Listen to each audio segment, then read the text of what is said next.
So the final major written section of any report is the conclusion or the conclusions. And yet, it is probably the part of the report that most people put the least time and effort into. And yet, if you think about it very logically, think about what a conclusion means. A conclusion, to conclude, is to finalise, it is to wrap up, it is to bring everything to fruition. So this is the final opportunity that you have to convince the reader about what you have done in your study, and actually to really finalise all of that work that has gone in. So it's a really important part and shouldn't be brushed over. So what do we need to think about with our conclusion? Well, it's about showcasing the study.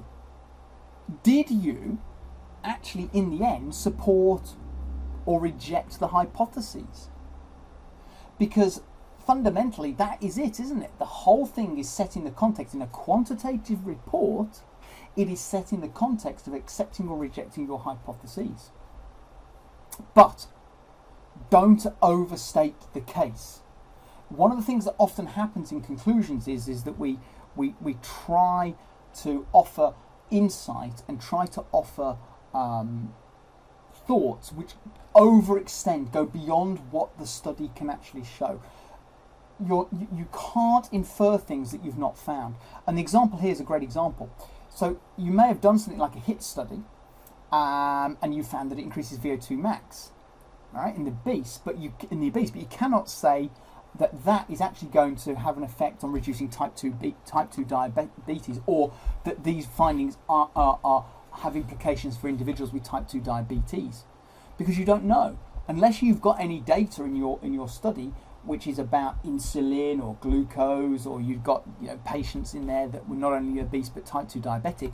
You cannot state that, so you have to confine your conclusion within the contexts of the study aims, I suppose, and within the context of the population and the objectives of what you've carried out. So let's just have a look at this very briefly in play. So here we've got the conclusion to this same study. Notice again, it's very short because it's a 1,000-word report.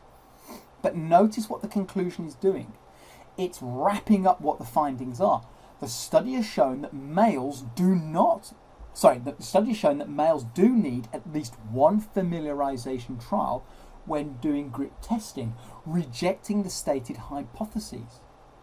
Whilst reliability was observed across both the RP and FE conditions, accepting the hypotheses. So in other words, it's wrapped up everything that's come before. The conclusion has brought together in that simple statement that is connected the introduction, where the hypotheses were stated, and the discussion where the hypotheses and your findings were discussed.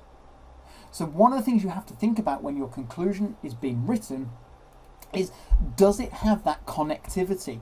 Have you connected those two fundamentally important sections, your stated hypotheses with your stated findings? And that's what has to come out in your conclusion.